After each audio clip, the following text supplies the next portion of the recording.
Asian cup বাছাই নিজেদের শেষ ম্যাচে সন্ধ্যায় সিঙ্গাপুরের মুখোমুখি হবে বাংলাদেশ। সমর্থকদের জয় উপহার দিতে চান অধিনায়ক জামাল, অভিন্ন লক্ষ্য কোচেরও।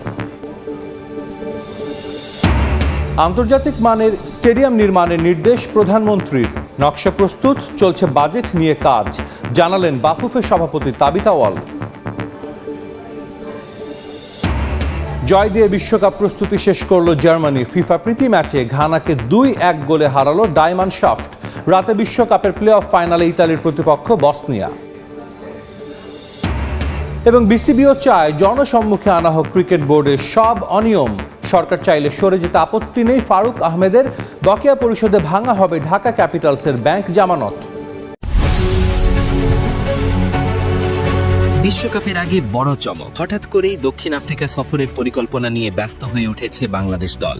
শুধু জাতীয় দলই নয়, এবার এ দলকেও পাঠানো হচ্ছে কঠিন কন্ডিশনে নিজেদের ঝালিয়ে নিতে। প্রশ্ন হলো, এই সফর কি বদলে দিতে পারবে বাংলাদেশের বিশ্বকাপ ভাগ্য, নাকি আবারও হতাশার গল্প লিখবে টাইগাররা? পেস বান্ধব উইকেট, ভয়ঙ্কর প্রতিপক্ষ আর কঠিন পরীক্ষা, সব মিলিয়ে এই সফর হতে যাচ্ছে ভবিষ্যতের জন্য এক বড় টার্নিং পয়েন্ট। আসন্ন বিশ্বকাপকে সামনে রেখে বড় পরিকল্পনা হাতে নিয়েছে বাংলাদেশ ক্রিকেট বোর্ড। পূর্ণাঙ্গ সিরিজ খেলতে এবার দক্ষিণ আফ্রিকা সফরে যাচ্ছে বাংলাদেশ দল। এই সফরে থাকবে ওয়ানডে এবং টেস্ট সিরিজ, যা বিশ্বকাপের আগে প্রস্তুতির জন্য অত্যন্ত গুরুত্বপূর্ণ হিসেবে বিবেচিত হচ্ছে। সর্বশেষ বিশ্বকাপে প্রত্যাশা পূরণ করতে পারেনি বাংলাদেশ। অনেক আশা নিয়ে অংশ নিলেও ফলাফল ছিল হতাশাজনক। সেই অভিজ্ঞতা থেকেই এবার আগে ভাগেই প্রস্তুতি শুরু করেছে টিম ম্যানেজমেন্ট। আর সেই পরিকল্পনার অংশ হিসেবেই দক্ষিণ আফ্রিকার মতো কঠিন কন্ডিশনে খেলার সিদ্ধান্ত নেওয়া হয়েছে। দক্ষিণ আফ্রিকার মাটিতে খেলা সবসময় চ্যালেঞ্জিং। বাউন্সি উইকেট, পেস সহায়ক কন্ডিশন এবং শক্তিশালী প্রতিপক্ষ, সব মিলিয়ে এটি যে কোনো দলের জন্য কঠিন পরীক্ষা। আর ঠিক এই কারণে বিশ্বকাপের আগে এই সফরকে এতটা গুরুত্ব দেওয়া হচ্ছে। শুধু জাতীয় দলই নয়, একই সঙ্গে বাংলাদেশ এ দলকেও পাঠানো হচ্ছে দক্ষিণ আফ্রিকায়। অগাস্ট সেপ্টেম্বর মাসে অনুষ্ঠিত হবে তাদের সিরিজ, যেখানে থাকবে 3টি ওয়ানডে এবং 2টি 4 দিনের ম্যাচ। এই সিরিজের মাধ্যমে তরুণ ক্রিকেটাররা কন্ডিশনের সঙ্গে মানিয়ে নেওয়ার সুযোগ পাবে। অন্যদিকে জাতীয় দলের সিরিজ অনুষ্ঠিত হবে বছরের শেষ দিকে নভেম্বর-ডিসেম্বর মাসে। এই সময়েই মূল স্কোয়াড দক্ষিণ আফ্রিকার বিপক্ষে মাঠে নামবে। ফলে এ দলের পারফরম্যান্স সরাসরি প্রভাব ফেলতে পারে জাতীয় দলের নির্বাচনে। বর্তমানে ওয়ানডে ফরম্যাটে এখনো পুরোপুরি স্থির হয়নি বাংলাদেশের সেরা একাদশ। তাই এ দলে সুযোগ পাওয়া খেলোয়াড়দের জন্য এটি হতে যাচ্ছে নিজেকে প্রমাণ করার সেরা মঞ্চ। যারা এই সফরে ভালো পারফর্ম করবে, তারা সহজেই চলে আসতে পারে জাতীয় দলের মূল পরিকল্পনায়।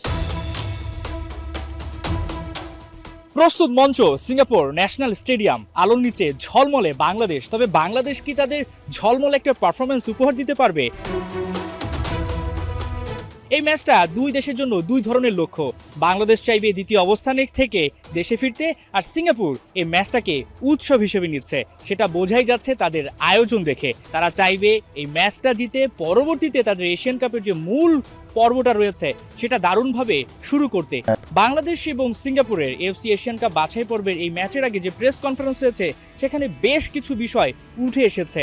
হাভিয়ের কাবরেরার মেয়াদ নিয়ে প্রশ্ন উঠেছে এবং বাংলাদেশের এই যে ম্যাডনেস, এই যে দর্শকদের ভালোবাসা, সেটাও কিন্তু সিঙ্গাপুরের লোকজন জেনে গেছে। তারাও কিন্তু প্রেস কনফারেন্সে জিজ্ঞেস করেছে যে বাংলাদেশে কেন দর্শকদের ফুটবলের প্রতি এত ভালোবাসা, যেটা সিঙ্গাপুরের প্র্যাকটিস গ্রাউন্ডে দেখা গেছে।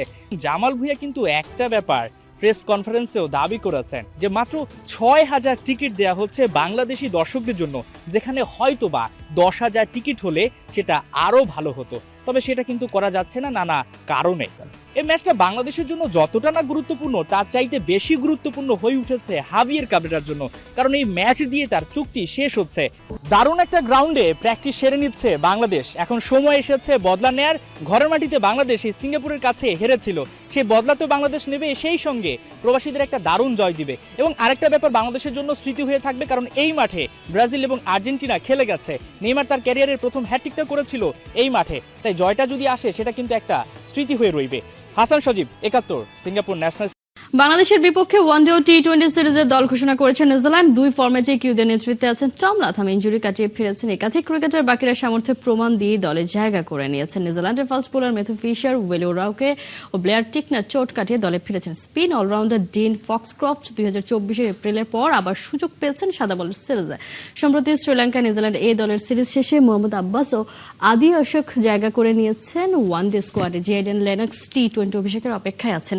আগামী 13 এপ্রিল ঢাকায় পৌঁছাবে নিউজিল্যান্ড দল। প্রথম দুই ওয়ানডে 17 ও 20 এপ্রিল মিরপুরের শেরেবাংলা জাতীয় স্টেডিয়ামে, তৃতীয় ওয়ানডে চট্টগ্রামের জহুর আহমেদ চৌধুরী স্টেডিয়ামে 23 এপ্রিল। টি-20 সিরিজের প্রথম দুই ম্যাচও চট্টগ্রামে 27 ও 29 এপ্রিল। ঢাকায় শেষ ম্যাচটি অনুষ্ঠিত হবে 2 মে।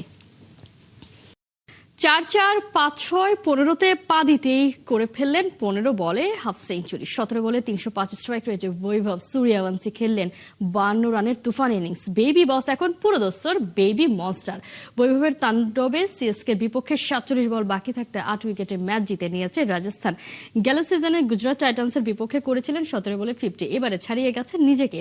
তবে 2023 সালে 13 বলে হাফ সেঞ্চুরি করেছেন রাজস্থানের আরেক ওপেনার যশস্বী জয়সওয়াল। 2024 সালের জানুয়ারিতে সচিন আর যুবরাজ সিং এর রেকর্ড ভেঙে মাত্র 12 বছর 284 দিন বয়সে রঞ্জি ট্রফিতে অভিষেক হয় বৈভবের। অস্ট্রেলিয়া অনূর্ধ্ব 19 দলের বিপক্ষে 58 বলে সেঞ্চুরি করেছিলেন বৈভব। 13 বছর 188 দিনে যুব ক্রিকেটে সেঞ্চুরি করা সর্বকনিষ্ঠ ক্রিকেটারও তিনি। এছাড়া অনূর্ধ্ব 19 বিশ্বকাপের ফাইনালেও বৈভব সেঞ্চুরি করেছিলেন। গেল আইপিএল সিজনে বৈভবের আছে 38 বলে সেঞ্চুরি।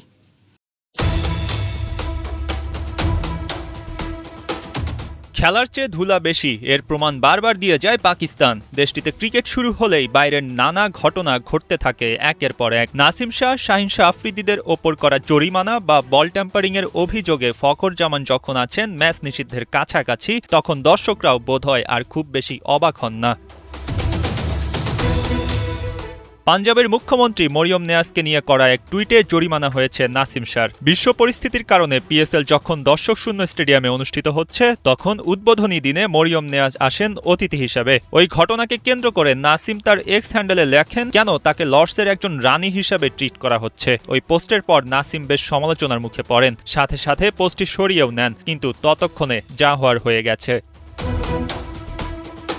দেশের সরকার প্রধানের ভাতিজি পাশাপাশি পাঞ্জাবের মুখ্যমন্ত্রীকে নিয়ে করা এমন মন্তব্য ভালোভাবে নেয়নি পিসিবি। নাসিম শাহ আবার আছেন পাকিস্তানের কেন্দ্রীয় চুক্তিতে। ওই মন্তব্যের জের ধরে নাসিমকে 20 মিলিয়ন পাকিস্তানি রুপি জরিমানা গুনতে হচ্ছে। দেশটির ক্রিকেটের জরিমানার তালিকায় আছেন লাহোর কালান্দার্স অধিনায়ক শাহিন শাহ আফ্রিদিও। হোটেল প্রোটোকল ভাঙায় শাহিন শাহ আফ্রিদিকে জরিমানা করেছে লাহোর। মূলত ফ্র্যাঞ্চাইজিটির বিদেশি ক্রিকেটার সিকান্দার রাজার অতিথিকে হোটেল রুমে আনতে সাহায্য করেছিলেন শাহিন। ওই ঘটনায় মূল দায়টা অবশ্য এর মধ্যে রাজা নিজেই স্বীকার করে নিয়েছেন, তাতে লাভ হয়নি। রাজার কোনো শাস্তি না হলেও নিজ অধিনায়ককে 1 মিলিয়ন পাকিস্তানি রুপি জরিমানা করেছে লাহোর কালান্দার্স। ওদিকে গেল শনিবার লাহোর করাচি ম্যাচের শেষ ওভারে ঘটে আরেক ঘটনা। বলের আকার পরিবর্তনের অভিযোগে লাহোরকে 5 রান পেনাল্টি করা হয়, আর ওই ঘটনায় মূল অভিযুক্ত হিসেবে আসে ফখর জামানের নাম। পিসিবির একটি বিবৃতিতে বলা হচ্ছে, লেভেল 3 অপরাধে অভিযুক্ত ফখর জামান 1 বা 2 ম্যাচের জন্য নিষিদ্ধ হতে পারেন।